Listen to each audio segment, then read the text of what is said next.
قرآن مجید میں بہت سی جگہوں پر اللہ ذوالجلال نے ہمارے پیارے نبی سید الاولین والآخرین رحمت للعالمین خاتم النبیین محمد الرسول اللہ صلی اللہ تعالی علیہ وسلم کی رسالت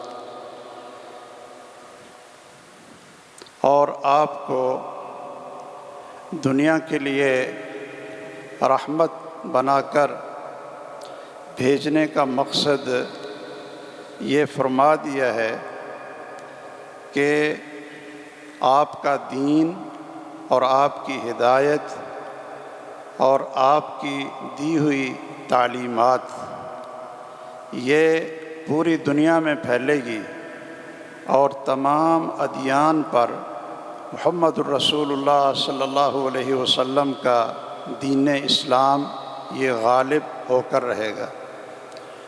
لوگ کوشش کریں گے اس روشنی اور نور کو بجھانے کے لیے، لیکن اللہ ذوالجلال ایک ہی ارادہ کیے ہوئے ہیں اور اس کا ایک ہی فیصلہ ہے وَيَأْبَى اللَّهُ إِلَّا أَن يُتِمَّ نُورَهُ کہ اللہ ذوالجلال اپنے اس نور اور روشنی کو پوری دنیا میں پھیلا کر رہیں گے اور اس کا اتمام فرمائیں گے۔ اس آیت میں بھی جو میں نے آپ کے سامنے پڑھی ہے اسی چیز کا اظہار ہے۔ هُوَ الَّذِي أَرْسَلَ رَسُولَهُ بِالْهُدَى کہ اللہ ذوالجلال نے اپنے رسول کو ہدایت دے کر بھیجا ہے۔ ہدایت سے مراد قرآن اور سنت کی تعلیم ہے اور وحی کا علم ہے۔ وَدِينِ الْحَقِّ اور آپ کو عملی زندگی دے کر بھیجا ہے، یعنی قرآن اور سنت کا علم ہی سیکھ لینا ہی کافی نہیں ہے، بلکہ اس کے مطابق اپنی زندگی کو بنا لینا، اطاعت اور اتباع اور اس کا رنگ اپنی زندگی پر چڑھانا۔ اس لیے اللہ تعالیٰ نے اپنے پیغمبر کو بھیجا ہے لِيُظْهِرَهُ عَلَى الدِّينِ كُلِّهِ تاکہ آپ کے دین کو تمام دینوں پر اللہ تعالیٰ غالب فرمائے۔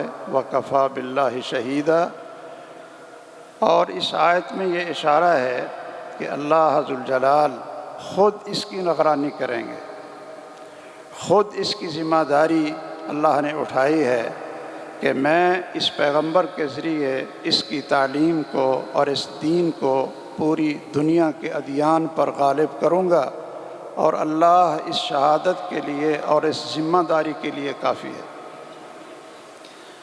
میں 3 باتیں اس سلسلے میں آپ حضرات کے سامنے عرض کرنا چاہتا ہوں۔ پہلی بات یہ ہے کہ جس دین کو اللہ ذوالجلال نے غالب کرنے کا وعدہ کیا ہے اس کا نصاب کیا ہے اور وہ دین کون سا ہے، وہ بھی بہت ساری جگہوں پہ اللہ ذوالجلال نے اس کا تذکرہ کیا ہے اور 4 چیزوں کا ذکر فرمایا ہے۔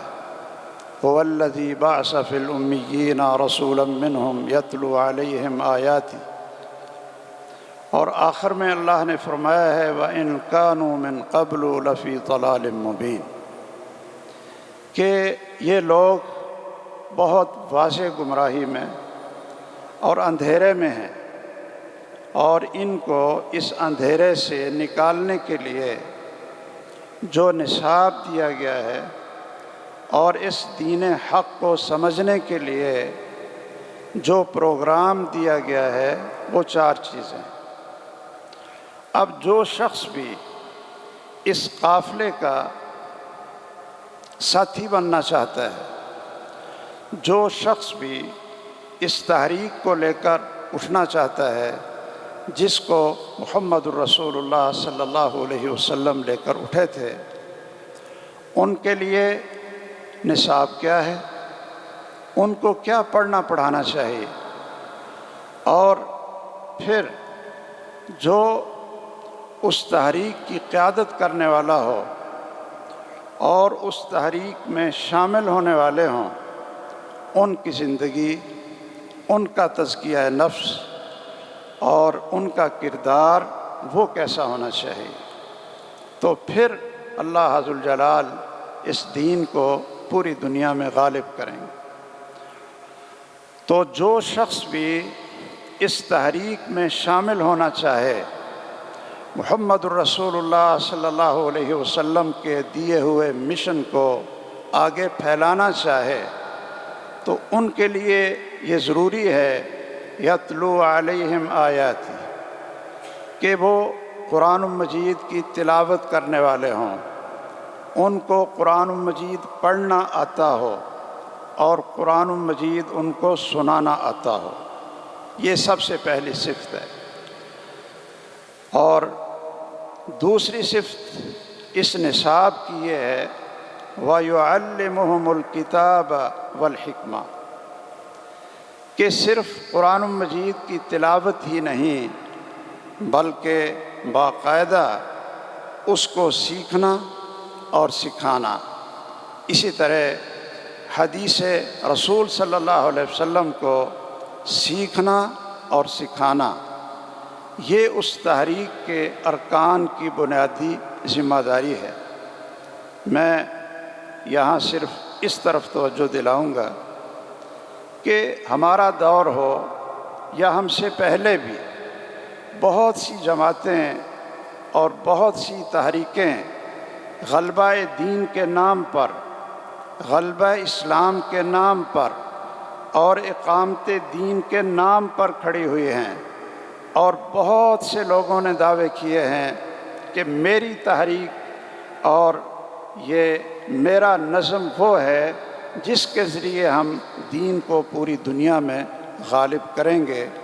لیکن یاد رکھیے کہ ان میں ایسے ایسے لوگ بھی شامل رہے ہیں اور ایسے ایسے حضرات کو اس تحریک کا رکن بنا لیا جاتا ہے کہ جن کو اوپر دیکھ کر قرآن مجید پڑھنا نہیں آتا۔ تو یہ تو پہلی بنیاد ہی ہم سے وہ ختم ہو جاتی ہے، یتلو علیہم آیاتہ۔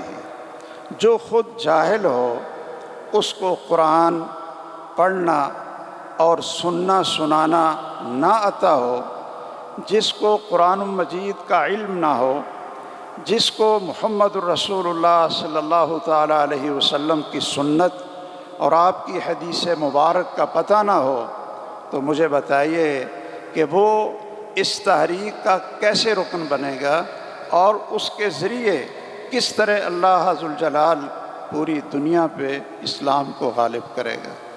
اس لیے میری ہر اس بزرگ سے اور ہر اس نوجوان سے اور ہر اس اپنے بیٹے سے یہ گزارش ہے کہ آپ تحریک اہل حدیث میں، یہ ہمارا دعویٰ ہے کہ پوری دنیا میں اگر کوئی اس منہج پر اپنی تحریک اٹھا کر جس پر محمد الرسول اللہ صلی اللہ علیہ وسلم تھے اور کامل دین کو لے کر دنیا کے سامنے پیش کرنے والی کوئی بھی تحریک ہے تو وہ صرف اہل الحدیث اور محدثین کی تحریک ہے۔ اس کے علاوہ اور جتنی بھی تحریکیں ہوں وہ کسی دین کے ایک جز کو لے کر برپا ہوں، دین کا ایک حصہ لیا اور اوپر پورے دین کو گھما دیا۔ یہ جتنے بدعت کے فرقے وجود میں آئے ان کا حال یہی تھا کہ ایک چیز کو بنیاد بنایا اور باقی پورے دین کو چھوڑا، اس کی دعوت کو چھوڑا، اس کی تعلیم کو چھوڑا اور اس کو کوئی اہمیت نہ دی، اور ایک چیز کو لے کر پورے دین کو اس کے اوپر گھما دیا۔ یہ طریقہ محمد الرسول اللہ صلی اللہ علیہ وسلم کا طریقہ نہیں تھا۔ اس لیے اس نصاب سے گزرنا اور ہر اس آدمی کو جس کے اندر یہ جذبہ ہو کہ میں اللہ تعالیٰ کے دین کو اس معاشرے میں اپنے گھر سے لے کر، معاشرے سے لے کر اپنے ملک سے لے کر پوری دنیا میں اس کو غالب کرنا چاہتا ہوں تو اس کو سب سے پہلے یہ چاہیے کہ وہ قرآن مجید کو پڑھنا، پڑھانا اور سننا، سنانا، یہ اس کو سیکھے۔ اور دوسرا، اس کو یہ چاہیے کہ وہ اس نصاب سے گزرے کہ قرآن مجید کا ترجمہ اس کو آتا ہو، قرآن مجید کے اندر جو بنیادی عقائد ہیں اور جو بنیادی اصول ہیں ان کی اس کو تعلیم ہو، اور باقاعدہ ان چیزوں کو نصاب کے اندر شامل کیا گیا ہو۔ میں یہ بڑے افسوس سے یہ بات عرض کرتا ہوں کہ اس وقت بھی بہت سارے ہمارے نوجوان، ان کے اندر بڑا جذبہ ہوتا ہے کہ جی میں اپنی زندگی کو غلبہ دین کی تحریک کے لیے وقف کرتا ہوں، اور وہ اس کے لیے وقت لگاتا بھی ہے، دیتا بھی ہے، اور اس کے بڑے مبارک جذبات بھی ہوتے ہیں۔ لیکن اگر اس کو یہ کہہ دیا جائے نا کہ آپ چند صورتیں یاد کر لیں، آپ کچھ صورتوں کا ترجمہ یاد کر لیں، اور آپ قرآن مجید کے وہ حصے جس سے آپ کا عقیدہ بھی درست ہوگا اور آپ کا عمل بھی درست ہوگا اور آپ کا اخلاق بھی درست ہوگا، کم از کم قرآن مجید کا وہ حصہ نصاب بنا کر ان حضرات کو ان سے گزارا جائے تو وہ اس کے لیے تیار نہیں ہوتے۔ میں نے بہت سارے ایسی تنظیمیں اور تحریکوں کے ساتھ کچھ یہ تعلق رہا، اور وہ مجھ سے رہنمائی بھی لینے کی کوشش کرتے رہے، تو میرا سب سے پہلا مطالبہ یہی ہوتا تھا کہ جو بھی اس تحریک میں شامل ہونے والے ہیں ان کو پہلے قرآن پڑھاؤ، ان کو قرآن پڑھنا آتا ہو، یتلو علیہم آیاتہ، اور ان کے لیے ایک نصاب مقرر کرو۔ اگر پورا قرآن کا وہ حافظ نہیں بن سکتا، پورے قرآن مجید کا ترجمہ وہ نہیں سیکھ سکتا، لیکن کم از کم کچھ صورتیں اور کچھ آیات کا انتخاب تو کر کے ان کو اس سے گزارا جائے تاکہ وہ علمی طور پر، نظریاتی طور پر وہ مضبوط ہو جائے۔ یہ چونکہ ہمارے ہاں اس چیز کا فقدان رہتا ہے، اور اس کا نتیجہ کیا نکلتا ہے کہ وہ شخص جب دیکھتا ہے کہ اس تحریک کے اندر کوئی مجھے وہ چیز نظر نہیں آتی جو میں چاہتا تھا، تو اس کو الگ ہونا بڑا آسان ہوتا ہے اس کے لیے۔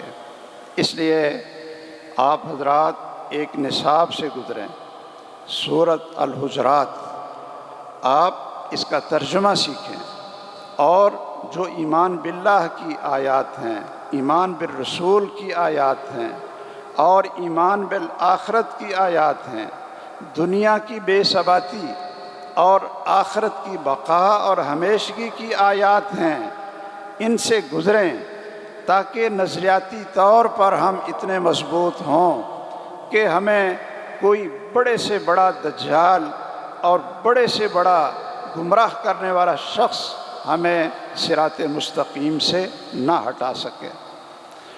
اور اسی طرح ہمارے حضرات کو چاہیے کہ وہ حدیث کا کچھ حصہ ضرور خود پڑھیں۔ یعلمہم الکتاب والحکمہ، حکمہ سے مراد جب کتاب کے ساتھ استعمال ہو تو اس سے مراد محمد الرسول اللہ صلی اللہ علیہ وسلم کی حدیث مبارک ہے اور آپ کی سنت مبارکہ ہے۔ امام شافعی رحمہ اللہ فرماتے ہیں کہ میں جتنے بھی اہل علم کو اپنے دور میں ملا ہوں تو میں نے سب کو یہ کہتے ہوئے سنا کہ جب کتاب کے ساتھ حکمت کا لفظ آتا ہے تو اس سے مراد محمد الرسول اللہ صلی اللہ تعالیٰ علیہ وسلم کی سنت مبارکہ ہوتی ہے اور حدیث ہوتی ہے۔ اور یہ اپنا ایک بنیادی عقیدہ بنا لیں کہ قرآن اور حدیث، قرآن مجید اور سنت رسول صلی اللہ تعالیٰ علیہ وسلم، یہ دو بنیاد ہیں، یہ اساس ہیں، اور ان پر ایمان اور ان کے اوپر ہمارے دل کا انشراح، یہ ہر قسم کے شک اور شبہ سے پاک ہونا چاہیے، اور ہر قسم کے شک اور شبہ سے اس کو بالا تر ہونا چاہیے۔ قرآن مجید کی جس طرح ایک ایک آیت وہ حق ہے، سچ ہے، اللہ کا فرمان ہے، اسی طرح محمد الرسول اللہ صلی اللہ تعالیٰ علیہ وسلم کی ایک ایک حدیث مبارک، آپ کی ایک ایک سنت، وہ بھی قرآن کی طرح اللہ کی وحی ہے، وہ بھی قرآن کی طرح اللہ ذوالجلال کی ہدایت ہے۔ جو شخص قرآن کا انکار کرے تو وہ کافر ہوتا ہے۔ اسی طرح اگر کوئی شخص بھی رسول اللہ صلی اللہ علیہ وسلم کی حدیث اور آپ کی سنت کا انکار کر دے تو وہ بھی کافر ہوتا ہے۔ امت کا اجماع اور اتفاق اسی کے اوپر ہے۔ یہ ہمیں کس نے بتایا؟ آپ حضرات ذرا غور کریں، یہ ہمیں کس نے بتایا کہ یہ قرآن مجید ہے؟ رسول اللہ صلی اللہ علیہ وسلم کی زبان مبارک سے قرآن بھی نکلتا تھا، آپ احادیث بھی بیان کرتے تھے، آپ احکام بھی جاری کرتے تھے، آپ لوگوں کی رہنمائی بھی کرتے تھے۔ تو یہ تفریق ہمیں کس نے بتائی؟ کیا جبرائیل علیہ السلام نے آ کر امت کو بتائی تھی، یا اللہ ذوالجلال نے آسمان سے اوپر سے آ کر ہمیں بتایا تھا کہ یہ قرآن ہے، یہ حدیث ہے؟ یہ نہ ہمیں فرشتوں نے بتایا تھا اور نہ ہی کوئی اور ذریعہ تھا، صرف ایک ہی ذریعہ تھا، اور وہ کون تھے؟ محمد الرسول اللہ صلی اللہ علیہ وسلم۔ وہ بتاتے تھے کہ جو کچھ میں آپ کے اوپر اس وقت پڑھ رہا ہوں یہ قرآن ہے، اس کو الگ لکھ لو، اس کو الگ لکھ لو، اور جو قرآن کے علاوہ باقی جو کچھ ہوتا تھا، آپ کا قول ہو، آپ کا عمل ہو، آپ کی خاموشی ہو، آپ کا رونا ہو، آپ کا ہنسنا ہو، آپ کا غم ہو، آپ کی پریشانی ہو، یہ ساری کی ساری چیزیں حدیث کے اندر موجود ہیں۔ وہ محمد الرسول اللہ صلی اللہ علیہ وسلم کی سنت اور آپ کی حدیث ہوتی تھی، اور دونوں چیزیں حق تھیں، دونوں چیزیں حق تھیں۔ اس لیے جب تک ہم اس نصاب سے نہ گزریں، ہمارے بہت سے ساتھی ہیں، اگر ان کی کہیں کوئی بات ہو جاتی ہے کسی کے ساتھ کہ جی اللہ تعالیٰ کے علاوہ کوئی بھی عالم الغیب نہیں ہے، تو ہمارے اچھے بھلے کارکن اور اچھے بھلے وہ نوجوان جنہوں نے بڑا وقت گزارا ہوتا ہے ان تحریکوں کے ساتھ، تو ان سے کوئی پوچھ لینا کہ کوئی اس کی آیت سنائیں یا کوئی رسول اللہ صلی اللہ علیہ وسلم کی حدیث سنائیں، تو وہ کہتے ہیں جی میں پوچھ کر آؤں، میں پوچھ کر آؤں، اور وہ یہ سمجھتے ہیں کہ دو تین چیزیں اگر ہم عملاً کر لیں گے تو ہم اس تحریک کے رکن بن جائیں گے۔ ایک تو رفع الیدین شروع کر لیں گے، آمین اونچی کہنا شروع کر لیں گے، رفع الیدین کرنا شروع کر لیں گے، تو بس یہی علم ہے، یہی نظریہ ہے، یہی عقیدہ ہے، اور ان چند چیزوں کو لے کر وہ یہ سمجھیں گے کہ یہ پورے کا پورا دین ہے۔ لیکن یاد رکھیے یہ پورے کا پورا دین نہیں ہے، پورے کا پورا دین قرآن مجید ہے اور محمد الرسول اللہ صلی اللہ تعالیٰ علیہ وسلم کی سنت ہے۔ اس لیے قرآن مجید کا کچھ حصہ اس کو یاد کر لینا، اور رسول اللہ صلی اللہ علیہ وسلم کی احادیث کا کچھ حصہ اس کا مطالعہ کر لینا اور اس کو پڑھ لینا، اس کو یاد کر لینا، یہ ہمارے نصاب میں شامل ہونا چاہیے۔ جو شخص بھی اس تحریک کا رکن بننا چاہے اور اس منہج میں آ کر اللہ کے دین کے غلبے کے لیے کام کرنا چاہے، تو جب تک اس کو اس نصاب سے نہ گزارا جائے اتنی دیر تک وہ اپنے اندر یہ کمی محسوس کرے کہ میں ابھی اپنے آپ کو پورے طریقے سے تیار نہیں کر سکا ہوں۔ اور قرآن اور سنت کی تعلیم اور اس کے علم کے ساتھ ساتھ ایک جو بہت ضروری چیز ہے اور اس سے بھی زیادہ ضروری ہے کہ قرآن اور سنت کا علم بھی ہو اور اس علم کا پریکٹیکل بھی ہو، اس پر عمل بھی ہو، اور اس عمل کے ذریعے انسان کا اندر، انسان کا نفس اور انسان کا دل یہ اس کے ظاہر سے زیادہ خوبصورت ہو اور زیادہ پاکیزہ ہو۔ یاد رکھیے، قرآن کی تلاوت اور قرآن مجید کی تعلیم اور صحیح احادیث کی تعلیم، اس کا نتیجہ اسی تعلیم کے ذریعے وَيُزَكِّيهِمْ، جب تک ہمارا تزکیہ نہیں ہوگا، جب تک ظاہری اور باطنی بیماریوں سے ہمیں چھٹکارا نہیں ملے گا، جب تک ہمارا باطن وہ ظاہر سے زیادہ خوبصورت اور زیادہ روشن نہیں ہوگا، اتنی دیر تک اس تحریک کے اندر برکت نہیں آئے گی، اور ان حضرات کے ذریعے دین کا غلبہ وہ کبھی نہیں ہوگا۔ اللہ ذوالجلال نے جب اس چیز کا اعلان کیا کہ ہم اس پیغمبر کے ذریعے اس دین کو پوری دنیا میں غالب کریں گے، تو اللہ ذوالجلال نے اس کا طریقہ آگے بتا دیا ہے، محمد الرسول اللہ صلی اللہ علیہ وسلم۔ اس کے قائد اور رہنما وہ محمد صلی اللہ علیہ وسلم ہوں گے، اور جو آپ کے ساتھی ہیں ان کی صفات اور خوبیاں بھی اللہ ذوالجلال نے ذکر کر دیں، اور اس کا نصاب بھی اللہ ذوالجلال نے ذکر کر دیا، اور اس تحریک کا جو قائد ہے اس کی محنت اور اس کی تربیت اور اپنے ارکان اور کارکنان کا تزکیہ اور پریکٹیکل ان کو قرآن اور سنت کا عمل اور قرآن اور سنت کا رنگ ان کے عقیدے پر، ان کے جسم پر، ان کے عمل پر اور ان کے کردار پر، ان کی سیاست پر اور ان کے کاروبار پر، جب تک ہر چیز کے اوپر قرآن اور سنت کا رنگ نہیں چڑھے گا اتنی دیر تک یہ تحریک آگے نہیں اٹھ سکتی ہے۔ اور رسول اللہ صلی اللہ علیہ وسلم کا طریقہ یہی تھا۔ میں کئی دفعہ بہت حیران ہوتا ہوں کہ بہت سے ساتھیوں سے پوچھتے ہیں نا کہ بھئی آپ کو کتنی دیر ہو گئی ہے آپ اس کام میں لگے ہیں اور کسی نہ کسی قرآن اور سنت کے اعلاء کے لیے تحریک کے اندر آپ شامل ہیں، تو آپ سنت کے مطابق اگر آپ وضو کا طریقہ اور طہارت کے مسائل وہ بتا دیں۔ کہتے ہیں جی یہ تو ہمیں کسی نے سکھایا نہیں۔ رسول اللہ صلی اللہ علیہ وسلم کیا کرتے تھے؟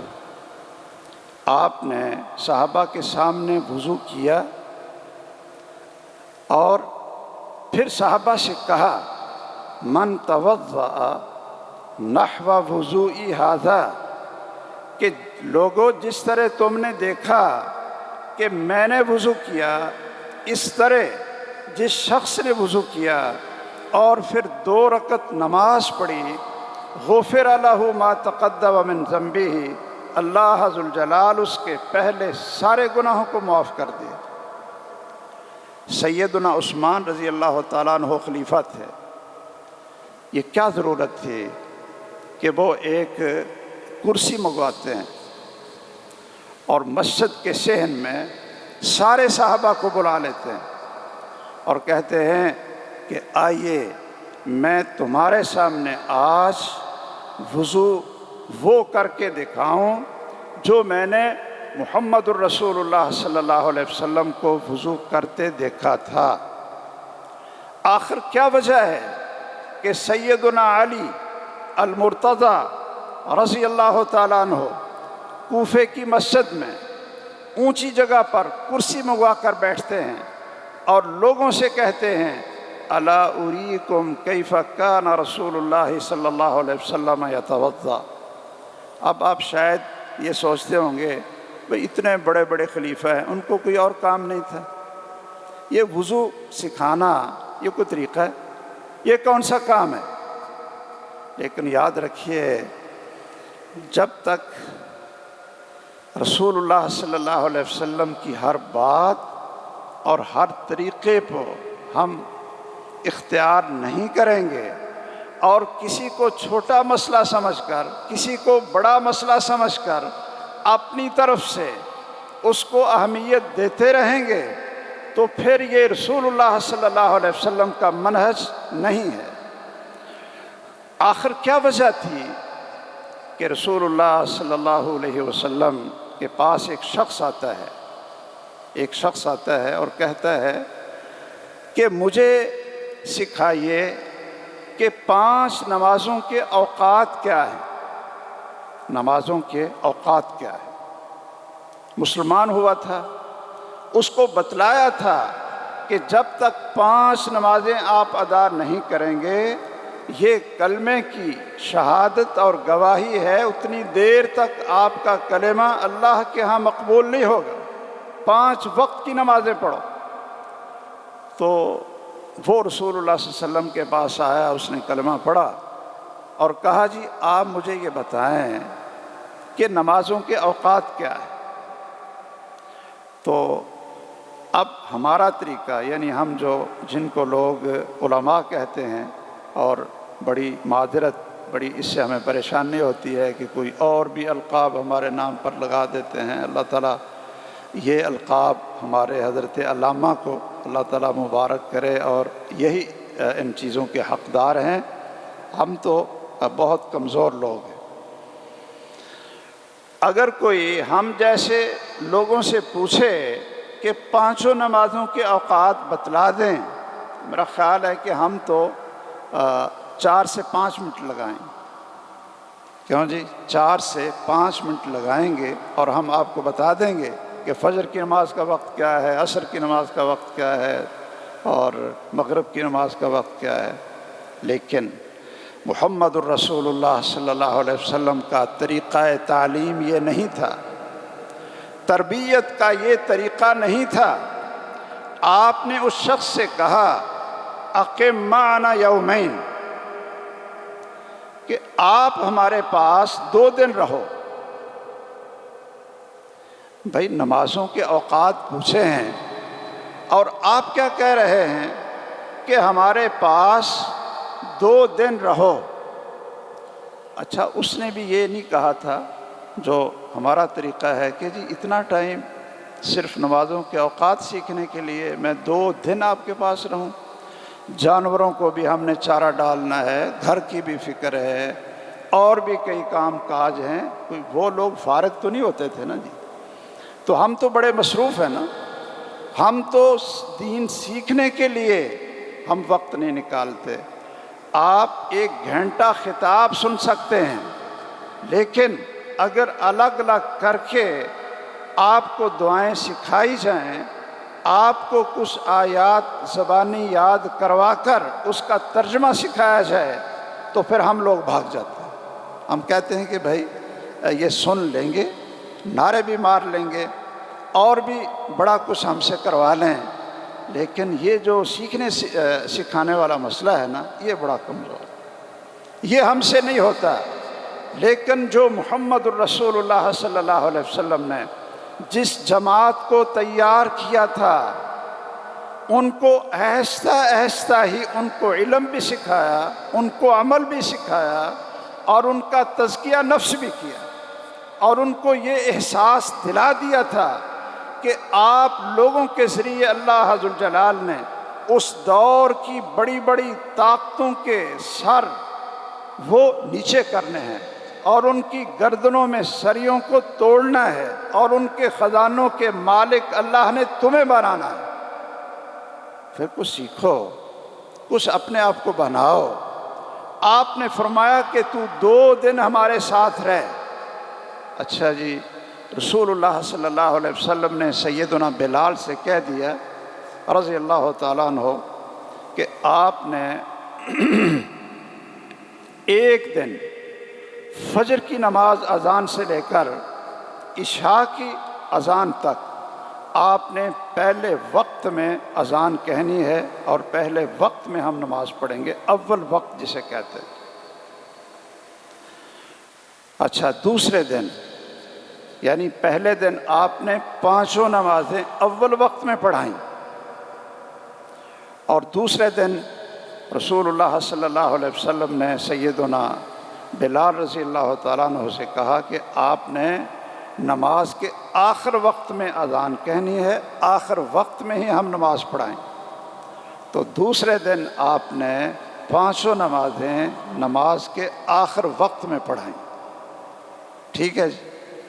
اچھا، جب 2 دن کی 10 نمازیں مکمل ہو گئیں تو آپ نے پوچھا اَیْنَ أُرَاهُ السَّائِلُ، کہ وہ آدمی جس نے 2 دن پہلے مجھ سے نماز کے اوقات پوچھے تھے وہ کہاں ہے؟ وہ کہاں ہے؟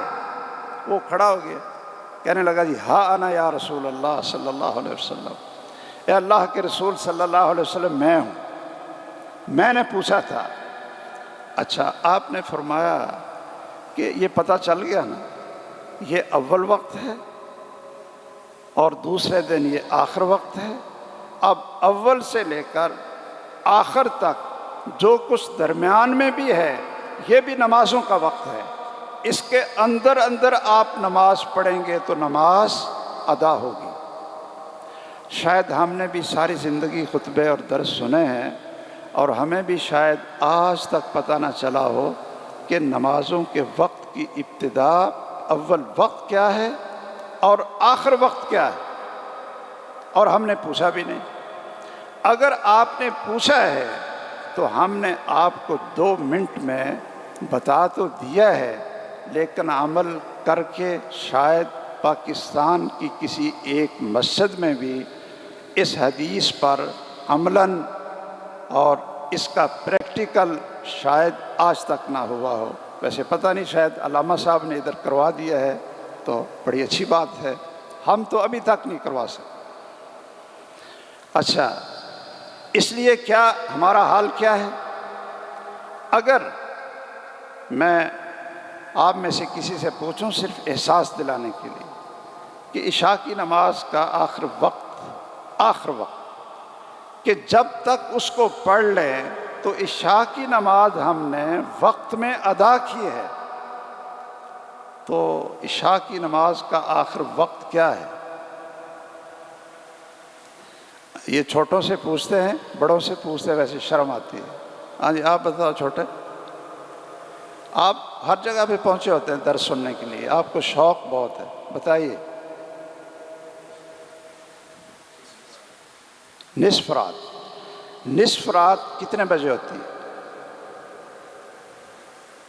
1 بجے ہوتی ہے۔ اچھا، یعنی آپ 1 بجے تک عشاء کی نماز پڑھ لیں گے تو نماز ادا ہو۔ کیوں جی ایسے ہی؟ بتائیے نا، یہ بیٹا صحیح کہہ رہا ہے؟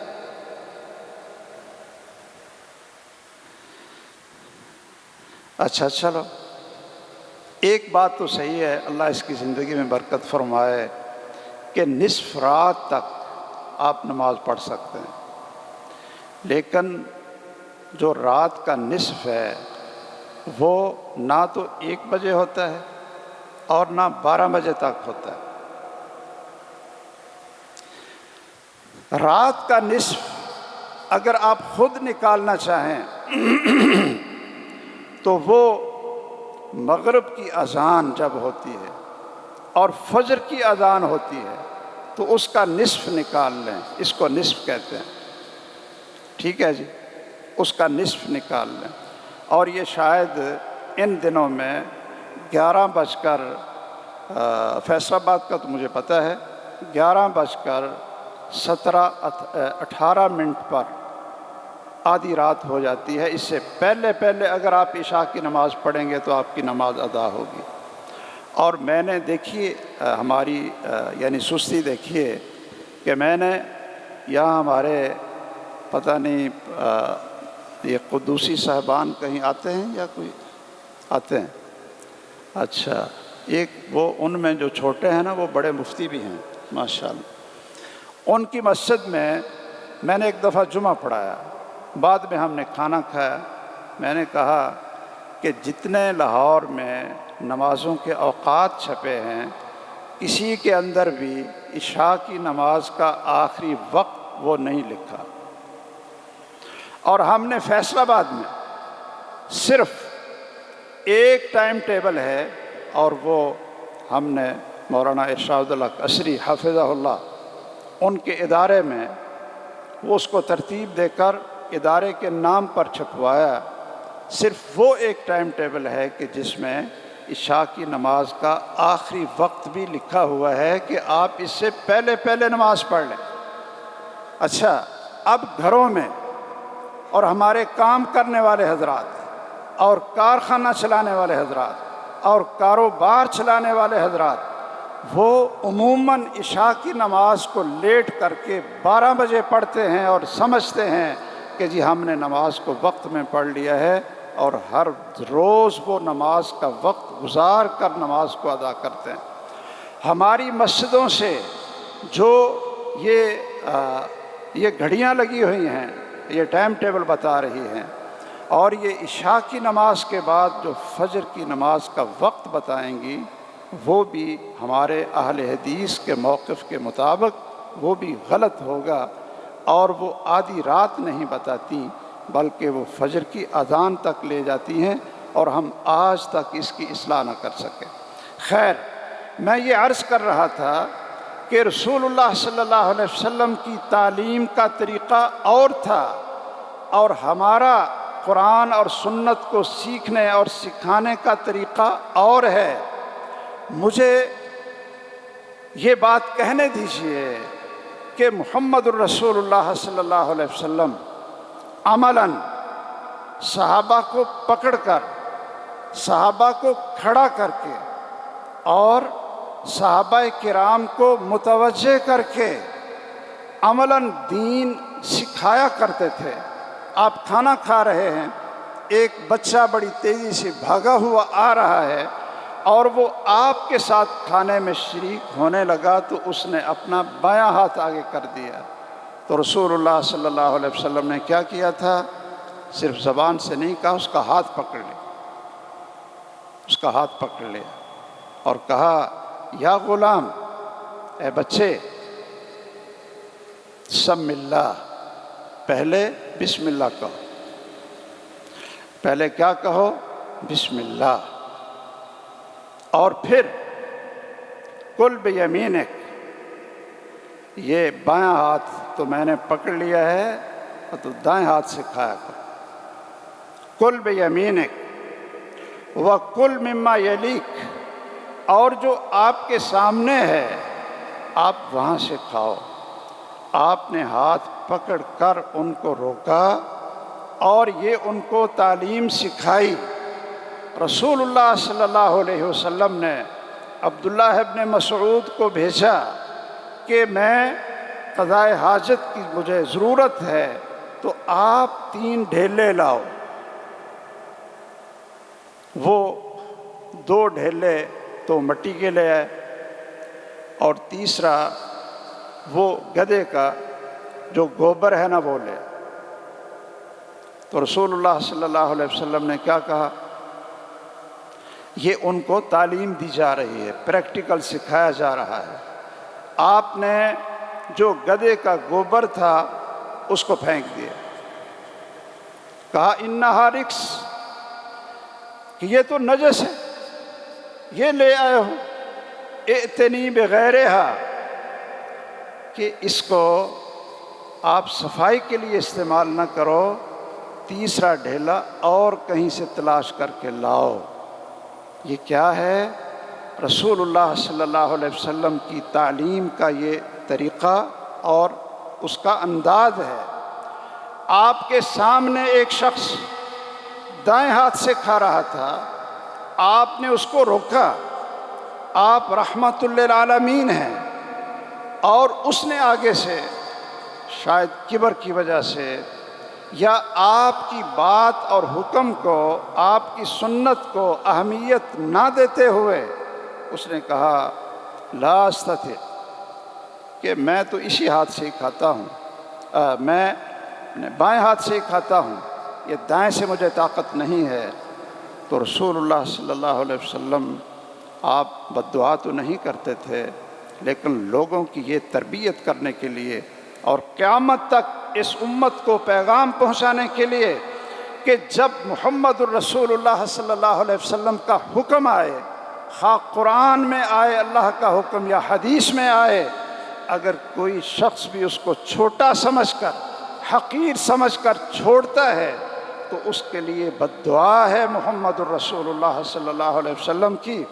آپ نے فرمایا لاستطعت، کہ اللہ تجھے طاقت نہ ہی دے، تو طاقت نہ ہی رکھے، اسی وقت اس کا حل اور اس کا ہاتھ وہ شل ہو جاتا ہے اور اس کے اندر حرکت بھی ختم ہو جاتی ہے۔ یہ رسول اللہ صلی اللہ علیہ وسلم کی ایک ایک، جن کو ہم چھوٹی سنتیں سمجھتے ہیں، ان کو چھوڑنے کی یہ سزا بن جاتی ہے۔ رسول اللہ صلی اللہ علیہ وسلم کی تعلیم کیا تھی؟ آپ نے ممبر پہ کھڑے ہو کر نماز پڑھی، ممبر پہ کھڑے ہو کر، اور جب سجدہ کرنا ہوتا تھا تو آپ ممبر پہ اتر کر نیچے سجدہ کرتے، اور پھر آپ ممبر پہ قیام کرتے اور رکوع کرتے اور پھر سجدہ نیچے کرتے۔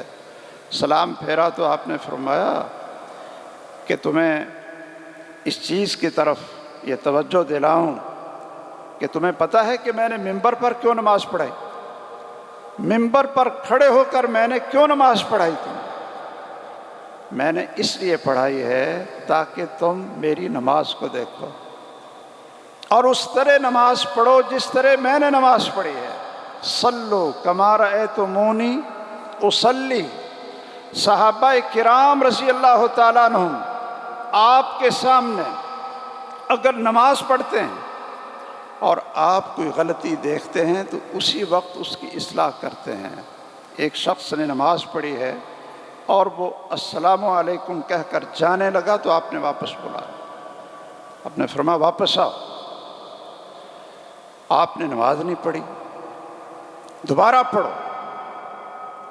اس نے پھر پڑھی تو رسول اللہ صلی اللہ علیہ وسلم نے اس کو پھر کہا، تو جانے لگا تو آپ نے کہا تو نے نماز نہیں پڑھی، ارجع فصلی فإنک لم تصلی، نماز نہیں پڑھی تو نے۔ اس نے پھر پڑھی، تیسری دفعہ پھر آپ نے پڑھائی اور پھر وہ جانے لگا تو آپ نے کہا کہ نماز تو نے پڑھی نہیں۔ آج ہم کہتے ہیں جی جیسے پڑھ لو ہو جاتی، نماز پڑھ لو، جیسے پڑھ لو ہو جاتی۔ اچھا، اگر جیسے پڑھ لو ہو جاتی ہے تو محمد الرسول اللہ صلی اللہ علیہ وسلم کو 3 دفعہ اس کو بار بار نماز پڑھانے کا کیا مقصد تھا؟ جب آپ نے تیسری دفعہ کے بعد بھی کہا کہ تو نے نماز نہیں پڑھی تو اس نے کہا ما احسن غیر ھذا فعلمنی کما علمک اللہ یا رسول اللہ صلی اللہ علیہ وسلم۔ اے اللہ کے رسول صلی اللہ علیہ وسلم، اس سے اچھی اور خوبصورت مجھے نماز نہیں آتی۔ ما احسن غیر ھذا، آپ مجھے نماز کا وہ طریقہ سکھائیں جو اللہ ذوالجلال نے آپ کو سکھایا ہے۔ اور اللہ تعالیٰ نے آپ کو طریقہ بھی صرف وحی سے نہیں سکھایا، بلکہ جب نماز فرض ہوئی، معراج کی رات 5 نمازیں فرض ہوئیں، معراج کی رات 5 نمازیں فرض ہوئیں، تو اگلے دن جبرائیل علیہ السلام کو بھیجا، جبرائیل علیہ السلام کو بھیجا تو انہوں نے 2 دن آپ کو امام بن کر اور رسول اللہ صلی اللہ علیہ وسلم کو مقتدی بنا کر 2 دن نمازیں پڑھائیں، 2 دن نمازیں پڑھائیں۔ پہلے دن اول وقت میں پڑھائیں اور دوسرے دن آخر وقت میں پڑھائیں۔ تو یہ نماز تو اللہ نے سکھائی۔ اس شخص نے بھی کہا کہ جو اللہ نے آپ کو نماز سکھائی ہے جبرائیل امین کے ذریعے علیہ السلام، آپ مجھے وہ نماز سکھائیں۔ تو ہمیں بھی چاہیے کہ ہم اپنی اپنی نماز نہ لیے پھریں کہ جیسے پڑھ لیں گے، اور کوئی کیسے پڑھتا ہے کوئی کیسے پڑھتا ہے۔ ایک ہی نماز ہے اور صرف وہ ہے جو محمد الرسول اللہ صلی اللہ علیہ وسلم نے پڑھی، اور اس کا عملاً طریقہ صفیں بنا کر یہ ہم ویسے احادیث میں پڑھتے ہیں، ویسے معذرت ہم خود بڑے کوتاہ کار ہیں اور اس پر ہمارا عمل نہیں ہوتا۔ جب آپ نماز پڑھاتے تھے نا، آپ نماز پڑھاتے تھے، ابو بکر رضی اللہ تعالیٰ عنہ خلیفہ بنے تو وہ نماز پڑھاتے تھے، عمر بن خطاب خلیفہ بنے تو وہ نماز اس مصلی کے امام تھے۔ جو بھی خلیفہ بنتا تھا اس کی سب سے پہلی ذمہ داری یہی ہوتی تھی کہ مصلی پہ کھڑے ہو کر نماز بھی 5 آپ نے پڑھانی ہے اور خطبہ بھی آپ نے دینا۔ اور جس کو نماز پڑھانی نہ آتی ہو، جس کو خطبہ دینا نہ آتا ہو، وہ اسلامی ریاست کا نہ سربراہ بن سکتا ہے، نہ حکمران بن سکتا ہے۔ اور یہ سب کچھ بدل جائے گا اگر اسلامی، یہ جس کو ریاست مدینہ کے نام سے اس کو ہم یاد کرتے ہیں، ریاست مدینہ کے نام سے اس کا جو امیر اور اس کا خلیفہ ہوتا تھا، جو حاکم ہوتا تھا، وہ 5 وقت کا نمازی ہی نہیں، نماز کا امام بھی ہوتا تھا اور خطیب بھی ہوتا تھا، اس مسجد کا وہ خطیب بھی ہوتا تھا۔ رسول اللہ صلی اللہ علیہ وسلم نے سیدنا ابو بکر رضی اللہ تعالیٰ عنہ سے کہا کہ تم نماز پڑھو، یہ لوگوں کو بتانے کے لیے کہ میرے بعد خلیفہ کون ہو۔ کئی نمازوں کا وقت آیا، ایک دن مغرب کی نماز کا وقت تھا۔ یہ سنن ابی داود کی صحیح سند سے یہ حدیث ہے کہ آپ نے حکم دیا کہ ابو بکر سے کہو نماز پڑھا۔ لوگوں نے دیکھا کہ ابو بکر تو ہمیں نظر نہیں آیا، تو انہوں نے حضرت عمر سے کہا کہ آپ پڑھا دو۔ چنانچہ سیدنا عمر رضی اللہ تعالیٰ عنہ نے مغرب کی نماز پڑھا دی۔ رسول اللہ صلی اللہ علیہ وسلم کو جب آواز پڑی کانوں میں کہ میں نے تو کہا تھا ابو بکر کو کہو کہ نماز پڑھائے، اور مجھے اب نماز یہ جو قرات سنی جا رہی ہے یہ عمر بن خطاب نماز پڑھا رہے ہیں۔ اچھا بھئی، عمر بن خطاب کوئی چھوٹے سے آدمی تھے؟ کیا ان کے پیچھے نماز نہیں ہوتی تھی؟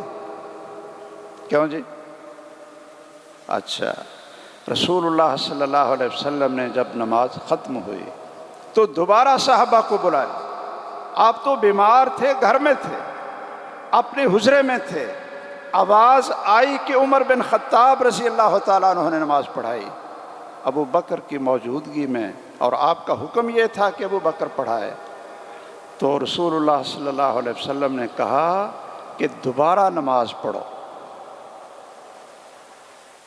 دوبارہ نماز پڑھو، اور ابو بکر نماز پڑھائے۔ اس سے ہمیں کیا پتہ چلتا ہے کہ آپ کے ایک ایک حکم کے پیچھے، آپ کی ایک ایک سنت اور ایک ایک حدیث پہ، یہ حدیث کے پیچھے وہ سبق ہے، وہ درس ہے اور وہ رہنمائی ہے کہ ہم ذرہ بھی ادھر ادھر ہو جائیں تو گمراہی کا شکار ہو جائیں۔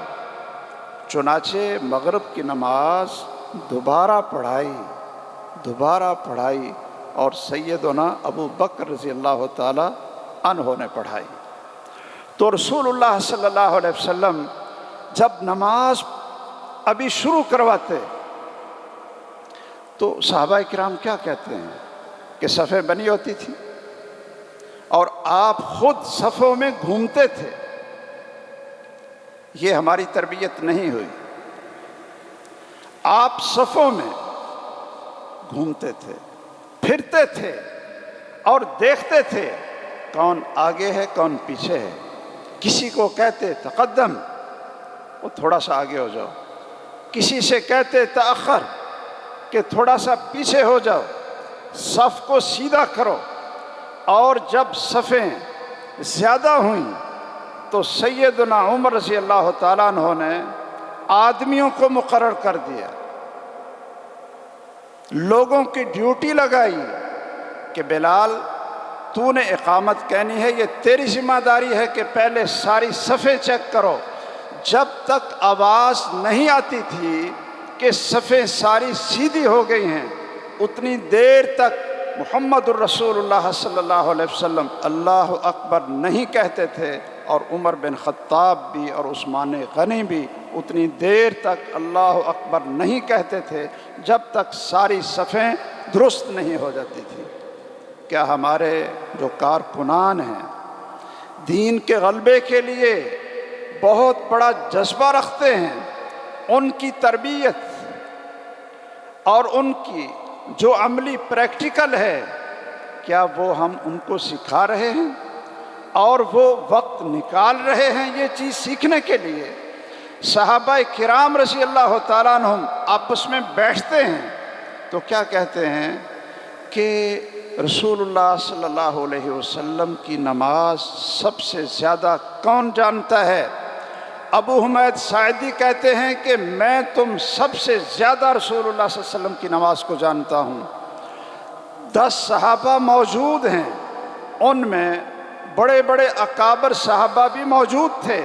وہ کہنے لگے ما کنت عالمنا ولا اقدمنا صحبتا برسول اللہ صلی اللہ علیہ وسلم، تو ہم سے کوئی زیادہ عالم ہے، تو ہم سے کوئی پہلے صحابی بنا تھا، آپ کہہ رہے ہو کہ انا عالمکم بصلاۃ رسول اللہ، کہ میں تم سب سے زیادہ رسول اللہ صلی اللہ علیہ وسلم کی نماز کو جانتا ہوں۔ تو انہوں نے کہا کہ اس میں کیا بات ہے، میں 4 رکعتیں پڑھتا ہوں اور آپ سارے دیکھ لو۔ اچھا، ہم نے کبھی اپنی نماز اپنے مسجد کے قاری صاحب کو اور اپنے عالم کو کبھی سنائی؟ کیوں جی؟ کبھی دعائیں سنائیں؟ ہمارا حال یہ ہے کہ یہاں تو ماشاءاللہ ایک علمی ماحول ہے، بعض مسجدوں میں اور بعض جگہ پر جب درس ہوتے ہیں تو شاید یہ زیادہ شریک ہونے والے جانتے ہیں کہ میں کئی باتیں نہ پوچھ لیتا ہوں، اور جب سنتے ہیں نا کہ بھئی آپ سبحانک اللہم و بحمدک، یہ نا صحیح سنا دو، اچھا کلمہ صحیح سنا دو، کلمہ صحیح سنا دو، اچھا یہ بتا دو کہ آخر تشہد میں، تشہد اور درود شریف کے بعد کون سی دعا پڑھنے کا حکم دیا ہے محمد صلی اللہ علیہ وسلم نے؟ ہم لوگ سمجھتے ہیں کہ رفع الیدین کر لیں گے تو بس یہ ہماری، اور رفع الیدین بھی ہم وہ اس طریقے سے نہیں کرتے جس طرح رسول اللہ صلی اللہ علیہ وسلم رفع الیدین کرتے تھے، اطمینان کے ساتھ۔ ہمارے بہت سارے ساتھی ان کی رفع الیدین، اچھا بھئی آپ نے رفع الیدین کر کے 10 نیکیاں لینی ہیں، کتنی نیکیاں لینی؟ 10 نیکیاں۔ عقبہ بن عامر رضی اللہ تعالیٰ عنہ کی یہ حدیث ہے، موقوفاً بھی اور مرفوعاً بھی سلسلہ صحیحہ میں شیخ البانی رحمہ اللہ نے اس کو ذکر کیا ہے کہ رسول اللہ صلی اللہ علیہ وسلم نے فرمایا ہے جب تم نماز کے اندر ہاتھوں کو اٹھاتے ہو تو 10 انگلیاں اٹھتی ہیں، اللہ ذوالجلال ایک دفعہ رفع الیدین کی وجہ سے آپ کے نامہ اعمال میں 10 نیکیاں لکھ دیتے ہیں۔ اچھا جی 10 نیکیاں بھی لکھوانی ہیں اور ماشاءاللہ پھر وہ رفع الیدین بھی ایسے کرنی نہیں، اسکنوا فی الصلاۃ، اطمینان کے ساتھ قبلے کی طرف اس کا رخ کر کے۔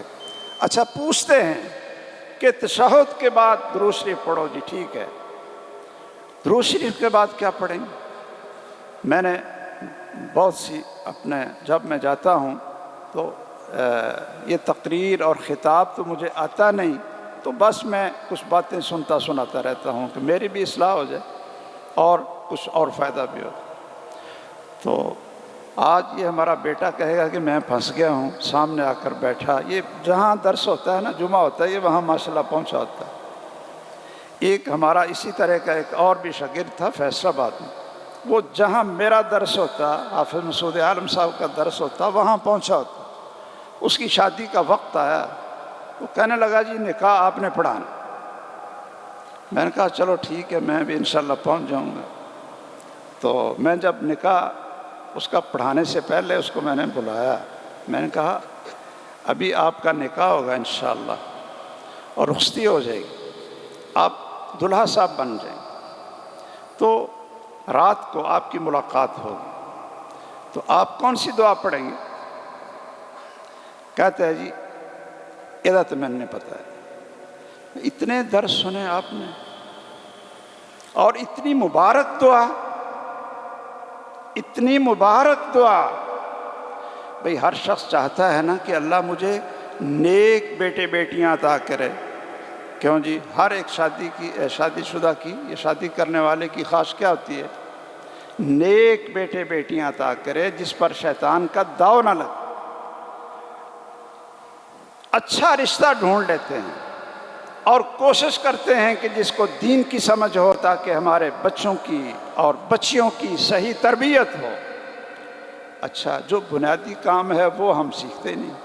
میں نے اس سے کہا کہ آپ کو یہ دعا آتی ہے جو رسول اللہ صلی اللہ علیہ وسلم نے سکھائی ہے، اور آپ نے فرمایا ہے کہ جب تم اپنے گھر اکٹھے ہو تو یہ دعا پڑھ لو، اگر اللہ نے آپ کے اس ملاپ میں بچہ یا بچی قسمت میں کر دی، بیٹا یا بیٹی اس کی بنیاد رکھی گئی، تو محمد الرسول اللہ صلی اللہ علیہ وسلم فرماتے ہیں لم یضرہ الشیطان ابدا، کہ اگر یہ دعا پڑھ کر آپ اکٹھے ہوئے ہیں تو پھر اللہ ذوالجلال اس بیٹے اور بیٹی کو ساری زندگی شیطان سے محفوظ رکھیں گے، شیطان اس کو نقصان نہیں پہنچا سکے۔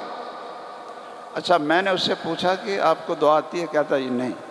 تو میں نے کہا ابھی 10 منٹ ادھر بیٹھو، نکاح 10 منٹ لیٹ کر لیتے ہیں، پہلے اس کو یاد کرو، مجھے سناؤ، میں پھر آپ کا نکاح پڑھاتا ہوں۔ بڑی جلدی اس نے یاد کر لی۔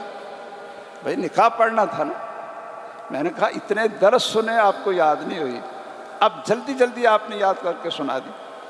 خیر اب پتہ نہیں، ماشاءاللہ ایک جگہ پر میں نے سنی تو ایک 80 سال کے بابا جی وہ آئے، آنکھوں میں آنسو تھے، کہتے ہیں حافظ صاحب یہ تو ہمیں کسی نے بتایا ہی نہیں، ہم بھی ساری زندگی ایسے کام چلاتے رہے، ہمیں کسی نے بتایا ہی نہیں۔ علم کو سیکھیں اور سکھائیں، لیکن کیسے؟ عمل کے ساتھ، پریکٹیکل کے ساتھ، اور عقیدہ بھی۔ جو چیز سیکھیں گے، حقیقت ہے جب تک ہمارے دل میں نہیں اترے گی، جب تک ہمارا دل اس سے منور نہیں ہوگا، اتنی دیر تک سیکھنا سکھانا بھی یہ ہمارے لیے وبال بن جاتا ہے۔ اچھا وہ کہیں مجھے بھول نہ جائے، درود شریف کے بعد آپ نماز میں جب سلام پھیرنا ہوتا ہے تو کیا پڑھتے؟ اچھا یہ آپ نے پہلے کہیں سنا ہوگا، پھر کہیں پڑھا ہوگا۔ اچھا تو آپ کسی بابے سے پوچھ لیں، وہ کچھ اور ہی سنائے گا۔ وہ سنائے گا رب اجعلنی مقیم الصلاۃ ربنا آتنا فی الدنیا، یہ سنائے گا۔ جو آپ نے دعا سنائی ہے وہ نہیں سنائے گا، اور وہ بہانہ یہی کرے گا جی ہمیں کسی نے بتایا ہی نہیں۔ کوئی شاگرد نکمے ہو نا جی، ان سے پوچھیں کہ بھئی آپ کو آتا جاتا ہی کچھ نہیں، کہتے ہیں جی ہمیں استادوں نے بتایا ہی نہیں۔ وہ سارا الزام اساتذہ پر آ جاتا ہے۔ کچھ خود بھی کر لیا کرو، جب آپ سے کہا جاتا ہے کہ حدیث کو پڑھو، خود اس کا مطالعہ کرو، سیکھو۔ طلب العلم فریضۃ علی کل مسلم، کچھ خود بھی سیکھ لیا کرو۔ میں نے تو مسجدوں میں 70-80% لوگوں کو یہی سنا کہ وہ کہتے ہیں کہ جی ہمیں تو درود شریف کے بعد رب اجعلنی اور ربنا آتنا فی الدنیا، اس کے علاوہ آج تک نہ کسی نے دعا سکھائی ہے اور نہ ہمیں کسی نے یاد کروائی، اور یہ رسول اللہ صلی اللہ علیہ وسلم کے حکم کے بھی خلاف ہے۔ یہ ذرا بڑے بزرگ بھی یاد کر لیں اس دعا کو کہ درود شریف کے بعد پہلے 4 چیزوں سے پناہ مانگے۔ اذا فرغ احدکم من التشہد الاخیر فلیستعذ باللہ من 4 ثم لیتخیر من الدعاء اعجبہ الیہ، کہ درود شریف کے بعد پہلے 4 چیزوں سے پناہ مانگو، اور پھر اس کے بعد آپ رب اجعلنی بھی پڑھ سکتے ہو اور ربنا آتنا بھی پڑھ سکتے ہو، اور رب اجعلنی وہ شخص پڑھ سکتا ہے جس کے والدین مسلمان ہوں۔ یہ بعض لوگ اگر نو مسلم ہیں نا، اس کے والدین مسلمان نہیں ہیں، تو اس کو رب اجعلنی مقیم الصلاۃ پڑھنے کی اجازت نہیں۔ یہ آپ یاد رکھیں، کوئی اگر نو مسلم ہے، آپ نے اس کو نماز سکھانی، اس کے والدین کفر پر فوت ہوئے ہیں، شرک پر فوت ہوئے ہیں، مشرک تھے، تو اس کے لیے اجازت نہیں ہے کہ وہ رب اجعلنی مقیم الصلاۃ والی دعا پڑھے۔ کیوں کہ یہ ابراہیم علیہ السلام نے پڑھی تھی، اس وقت تک پڑھی تھی جب تک اللہ ذوالجلال نے ان کو اپنے ماں اور باپ کی بخشش مانگنے سے روک نہیں دیا تھا، اور جب روک دیا تھا تو پھر انہوں نے اپنے والدین کے لیے بخشش کی دعا مانگی ہی نہیں تھی۔ اور ہمیں اس چیز کا احساس ہی نہیں ہے کہ ہم کیا مانگ رہے ہیں، کیا پڑھ رہے ہیں۔ میں یہ عرض کرنا چاہتا ہوں کہ ہمیں چاہیے کہ ہم ایک نصاب سے گزریں اور عملاً دین سیکھیں، عملاً اخلاق سیکھیں، عملاً اپنے دل کو حسد سے، کینے سے، بغض سے اور کسی مسلمان کی تحقیر سے دل کو پاک اور صاف کریں۔ غیبت یہ بہت سی بیماریوں کی جڑ ہے۔ غیبت، اس کے اندر کبر بھی آتا ہے کہ انسان اپنے آپ کو، عجب بھی آتا ہے، اپنے آپ کو اچھا سمجھتا ہے اور دوسرے کو وہ سمجھتا ہے کہ یہ کوئی چیز نہیں، اور اس کے گناہوں کا پھر اشتہار دیتا ہے، اس کی غلطیوں کا اشتہار دیتا ہے۔ اسلام کے غلبے کی تحریک میں شامل ہونے والے میرے بھائی اور میرے نوجوان بیٹے یاد رکھیں، آپ اس تحریک کو نہیں اٹھا سکتے۔ ایسے لوگوں کے ذریعے اللہ ذوالجلال کبھی اسلام کو غلبہ نہیں دے گا اور اسلام کی اقامت نہیں ہوگی جو خود جھوٹ بولنے والے ہوں، جو خود بددیانت ہوں، جو امانت میں خیانت کرنے والے ہوں، جو دوسروں پر الزام لگانے والے ہوں، جو بڑوں کا احترام نہ کرنے والے ہوں، جو چھوٹوں پر شفقت نہ کرنے والے ہوں۔ ایسے لوگوں کے ذریعے اللہ ذوالجلال کبھی دین کو غالب نہیں کرتے ہیں۔ یاد رکھیے، حضرت ثمامہ بن اسال رضی اللہ تعالیٰ عنہ، رسول اللہ صلی اللہ علیہ وسلم نے ان کو مسجد میں ستون کے ساتھ باندھ دیا، اور آپ ایسا ہی کرتے تھے کہ جو بھی سفیر آتے تھے، قافلے آتے تھے، اور جو بھی جنگی قیدی ہوتے تھے، آپ ان کو یا تو مسجد کے صحن میں ان کو روکتے، ستون کے ساتھ باندھ دیتے، اور یا پھر مسجد کے قریب گھروں میں آپ ان کو ٹھہرا دیتے۔ کس لیے؟ وہ قرآن سنیں اور دیکھیں کہ یہ مسلمان آپس میں کیسے رہتے ہیں، آپس میں ان کی محبت کیسے ہے۔ یہ قرآن سنتے اور سناتے، یہ قرآن کیا ہے، اور ان کا لیڈر اور سربراہ محمد صلی اللہ علیہ وسلم ان کے ساتھ کس طرح پیش آتا ہے۔ آپ نے ثمامہ بن اسال کو کوئی زبردستی مسلمان نہیں کیا تھا، اس کو دعوت نہیں دی تھی۔ رسول اللہ صلی اللہ علیہ وسلم نے صرف اس کو مسلمانوں کا ماحول دکھایا تھا۔ کیوں جی؟ مسلمانوں کا ماحول دکھایا تھا۔ جبیر بن مطعم کہتے ہیں کہ میں غزوہ بدر کے قیدیوں میں تھا اور مجھے مسجد کے ساتھ ایک گھر میں قیدی رکھا گیا، تو میں نے مغرب کے وقت رسول اللہ صلی اللہ علیہ وسلم نے جب نماز پڑھائی اور آپ نے سورۃ والطور کی تلاوت کی، سورۃ والطور وکتاب مسطور، مغرب کی نماز میں آپ نے یہ سورت پڑھی اور میں نے کان لگا کر غور سے یہ سورت کو سن لیا۔ فَهَذَا أَوَّلُ مَا وَقَرَ الْإِيمَانُ فِي قَلْبِي، جب میں نے آپ سے یہ سورت کی تلاوت سنی تو وہ پہلا موقع تھا کہ میرے دل میں اللہ نے ایمان کی روشنی کو پیدا کر دیا۔ هَذَا أَوَّلُ مَا وَقَرَ الْإِيمَانُ فِي قَلْبِي۔ ہمارا ماحول دیکھ کر، ہمارا کردار دیکھ کر، ہمارا کاروبار دیکھ کر اور ہماری زبان، ہمارا اخلاق دیکھ کر لوگ ہمارے ساتھ شامل ہوں۔ اپنے بچوں کو بھیجیں کہ بھائی اس کے اندر آپ کو آداب بھی آئیں گے اور آپ والدین کے فرما بردار بنیں گے، والدین کی اطاعت کریں گے۔ آپ اس تحریک میں شامل ہو جاؤ، اس لیے کہ اس کے اندر خیر اور برکت ہی برکت ہے، اور ہمارے لیے بھی زندگی آسان ہو جائے گی اور آپ کے لیے بھی اللہ تعالیٰ ہدایت کا راستہ دکھائے گا۔ ان لوگوں کی تربیت جب تک اس طرح نہیں ہوگی اتنی دیر تک اقامت دین کی باتیں اور خواب تو ہم دیکھ سکتے ہیں لیکن دین کی اقامت نہیں ہو سکتی۔ محمد الرسول اللہ صلی اللہ علیہ وسلم نے عملاً اپنے صحابہ کی تربیت کی۔ دیکھیے آپ نے بار بار کہا تھا لعنت ہو شخص پر جو شراب کو پیتا ہے، شراب کو نچوڑتا ہے، شراب کو بیچتا ہے، شراب کو خریدتا ہے، شراب کو اٹھاتا ہے، اور جس طرف شراب کو پہنچایا جاتا ہے شراب کی وجہ سے آپ نے 10 آدمیوں پر اللہ کی لعنت فرمائی۔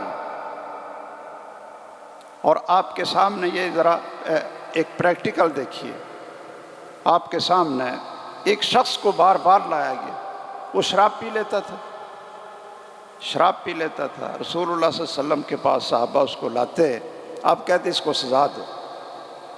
ایک دفعہ سزا دی، وہ پھر آ جاتا شراب پی کر، آپ کہتے اس کو پھر سزا دو۔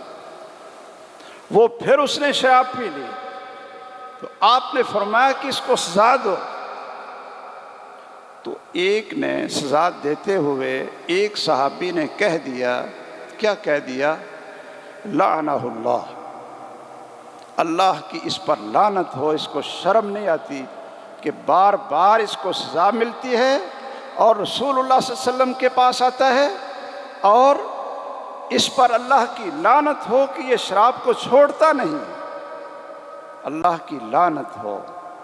اچھا جی، اب ذرا یہاں آپ تربیت دیکھیے، تربیت وہ کیا ہوتی ہے، عملی تربیت کیا ہوتی ہے۔ کیا شراب پینے والے پر رسول اللہ صلی اللہ علیہ وسلم نے لعنت نہیں کی ہے لعنت؟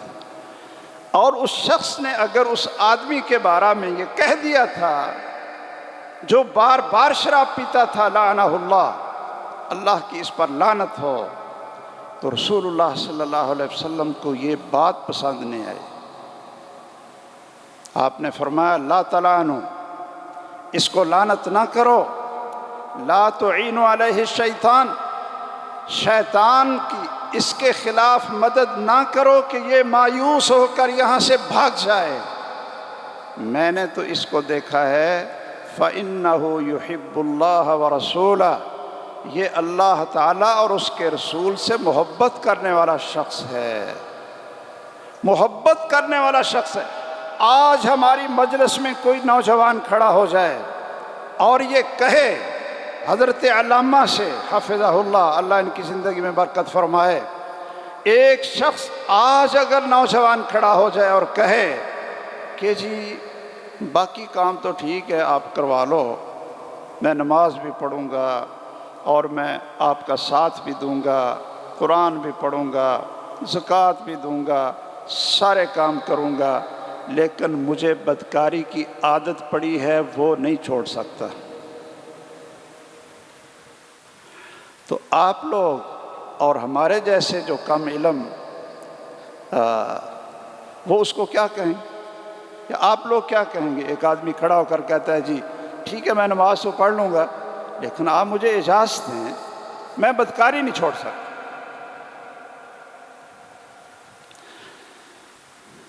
رسول اللہ صلی اللہ علیہ وسلم نے اس کو بھگایا نہیں، وہ پکڑو اس کو، یہ کیا بولتا ہے۔ آپ نے اس کو بھگایا نہیں، آپ نے اس کو قریب کیا ہے، بیمار ہے، اس کا علاج کریں، اس کا علاج کریں۔ آپ نے پاس بلایا، پہلے تو اس کے ذہن اور اس کی فکر کو تبدیل کرنے کی کوشش کی، اور پھر اس کے لیے کیا کیا؟ دعا کی۔ بھئی ہم فتوے زیادہ لگاتے ہیں اور لوگوں کو جہنم میں زیادہ ڈالتے ہیں اور بڑی جلدی ڈالتے ہیں، لیکن دعا نہیں کرتے بے نماز کے لیے اور بد عقیدہ کے لیے اور بد عمل کے لیے۔ ہم تہجد کو، رات کو اٹھ کر دعائیں نہیں کرتے، بلکہ جلدی جلدی خود بھی فارغ ہو جاتے ہیں ان کو جہنم رسید کر کے کہ بھئی ہمارا فرض ادا ہو گیا۔ یہ کام تو بڑا مشکل ہے جو رسول اللہ صلی اللہ علیہ وسلم نے کیا۔ کیا کیا؟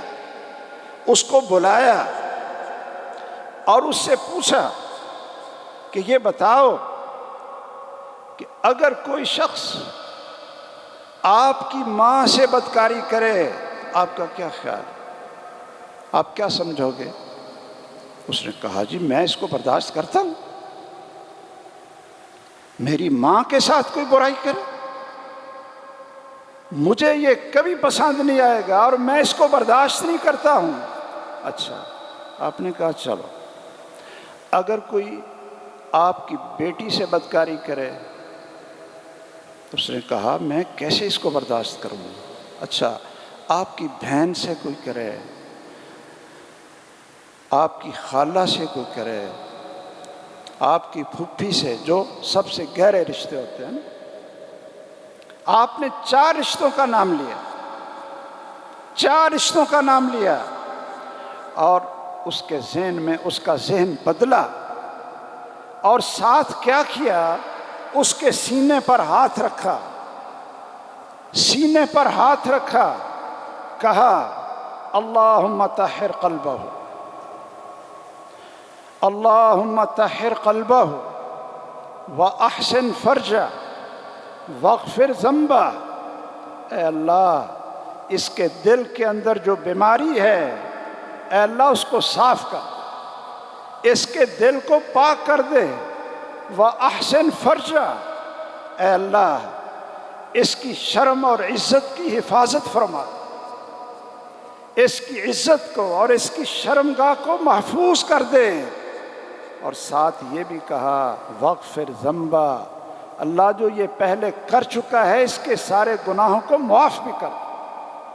شاید ہمارے پاس تو ایسا کیس ہے تو ہم کرید دیں گے، اچھا پہلے تو آپ پر حد لگاتے ہیں نا، آپ خود اقرار کر رہے ہیں۔ وہ کام اس نے جہالت میں کیے، اس کو کریدنے کی ضرورت نہیں تھی، آپ نے اس کے لیے دعائیں کی اور اس کا ذہن بدلنے کی کوشش کی، اور وہی شخص جب اس مجلس سے اٹھتا ہے تو واقعتاً اقرار کر کے اٹھتا ہے کہ اے محمد صلی اللہ علیہ وسلم، آج کے بعد اللہ نے میرے دل میں اس گناہ کی وہ نفرت ڈال دی ہے، اور آپ کی دعاؤں کو ایسا قبول کر لیا ہے کہ میرے دل میں اس برائی سے نفرت اور کراہت اللہ نے پیدا کر دی ہے۔ کیا ہمارے اندر بھی یہ تربیت کا جذبہ موجود ہے؟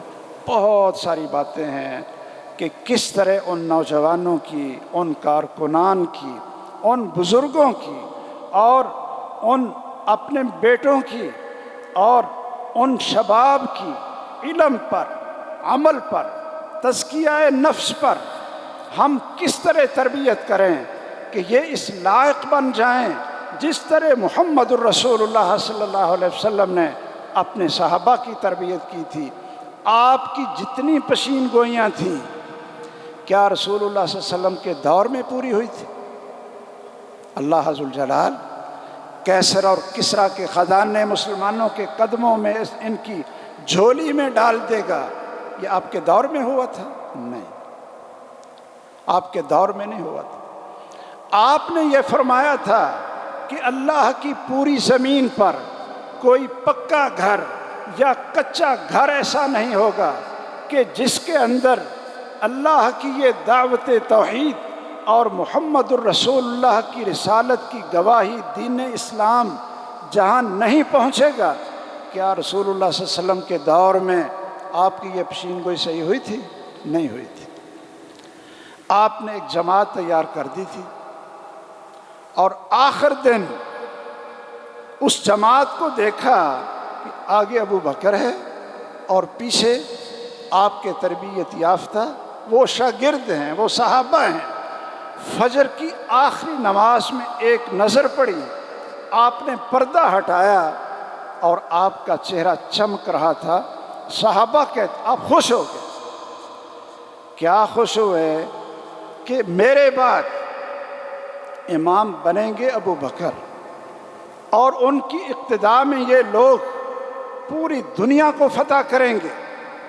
آپ نے لوگ تیار کیے، وہ علم سے تیار کیے، عمل سے تیار کیے، اور تزکیہ نفس کے ساتھ ان کو تیار کیا۔ اور صحابہ کہتے ہیں کہ ہم نے جب دیکھا کہ آپ کا چہرہ چمک رہا ہے تو شاید ابو بکر کو پتہ چلے تو پیچھے ہٹ جائیں گے، آپ نے پردہ اسی طرح آگے کر دیا، اور رسول اللہ صلی اللہ علیہ وسلم اسی دن چاشت کے وقت اللہ کو پیارے ہو گئے۔ یہ ایک جماعت تیار کی تھی۔ ہمیں چاہیے کہ ہم اپنے نوجوانوں کو ایسی تربیت دیں، ایسا تزکیہ کریں کہ ان کا اخلاق بھی خوبصورت بن جائے، ان کا عمل بھی خوبصورت بن جائے، ان کا کردار بھی خوبصورت بن جائے، ان کے اندر آداب بھی اسلام کے آ جائیں۔ اشداء علی الکفار رحماء بینہم، کہ کافروں پر سخت ہوں اور آپس میں نرم ہوں۔ جن لوگوں کے ذریعے اللہ نے دین اسلام کو غالب کرنا تھا، ان کی سب سے پہلی صفت اللہ نے یہ فرمائی ہے والذین معہ اشداء علی الکفار رحماء بینہم، اور سب سے پہلے مسلمان ہونے والوں پر 18 مہینے تک اللہ ذوالجلال نے تہجد کو فرض کر دیا تھا۔ میں کئی دفعہ کہتا ہوں کہ بھئی جو بھی کوئی ادارہ، کوئی مرکز، کوئی مدرسہ یا کوئی بھی کسی نام سے ایک تنظیم اور تحریک بنتی ہے کہ ہم اسلام کو غالب کرنا چاہتے ہیں، تو اس میں شامل ہونے والے افراد کی آپ حاضری تو پہلے شروع کروا لیں نا، کہ یہ 5 وقت کی نماز کیسے پڑھتا ہے، اور ان کی تربیت کے لیے چلو 18 مہینے نہیں تو 1 مہینہ ان کو تہجد تو پڑھائیں نا۔ کیوں جی شیخ صاحب؟ 1 مہینہ راتوں کو اٹھ کر ان کو اللہ کے سامنے رونا آ جائے، ان کو دعائیں کرنے کا طریقہ آ جائے، ان کو اللہ کے سامنے گڑ گڑانا آ جائے۔ کوئی ایسے لوگ تو تیار کر دینا کہ ہم تو دنیا سے چلے جائیں، لیکن اللہ ذوالجلال اس جماعت کے اور ان افراد کے ذریعے دین کو غالب کریں، اور قرآن اور سنت کو اللہ ذوالجلال پوری دنیا میں بلند کر دیں، اور ہر جگہ پر یہ دعوت پھیل جائے اور عام ہو جائے۔ اس کے لیے نصاب کی ضرورت ہے، محنت کی ضرورت ہے، حسن اخلاق کی ضرورت ہے، تزکیہ نفس کی ضرورت ہے، اور ان کو عملی پریکٹیکل کروانے کی ضرورت ہے، جس کی ہمیں بھی ضرورت ہے جو آپ کو سنانے والے ہیں، اور سننے والوں کی بھی ضرورت ہے۔ یہی ایک طریقہ ہے انشاءاللہ جو محمد الرسول اللہ صلی اللہ علیہ وسلم نے اختیار کیا تھا، اور آخر اللہ ذوالجلال نے آپ کے دین کو پوری دنیا میں غالب کیا تھا۔ آج بھی 24 گھنٹوں میں کوئی منٹ ایسا نہیں گزرتا کہ جب اللہ کی زمین پر اشہد ان لا الہ الا اللہ، اشہد ان محمد الرسول اللہ، اذان کی یہ آواز اور ہمارے دین اسلام کی پوری دعوت یہ نہ گونجتی ہو، کوئی ایسا وقت نہیں ہوتا۔ اور یہ صحابہ کرام کی قربانیاں تھیں اور محمد الرسول اللہ صلی اللہ علیہ وسلم کی تربیت تھی۔ اللہ تعالیٰ مجھے بھی توفیق دے، آپ حضرات کو بھی توفیق دے کہ آپ اس مشن میں شامل ہوں اور ایسے کارکنان بن جائیں کہ واقعتاً جو محمد الرسول اللہ صلی اللہ علیہ وسلم کے صحابہ پر رنگ تھا، وہ رنگ جب چڑھ جائے گا اور اس کی خوشبو پھیلے گی، آپ کے دل جب منور ہو جائیں گے، اس کی روشنی پھیلے گی، تو اللہ کی مدد بھی آئے گی اور انشاءاللہ دین اسلام کے غلبے کی بنیاد بھی رکھی جائے گی۔ اللہ تعالی ہم سب کو توفیق دے، آمین۔ وآخر دعوانا ان الحمد للہ رب العالمین۔ سبحانک اللہم وبحمدک، اشہد ان لا الہ الا انت، استغفرک واتوب الیک۔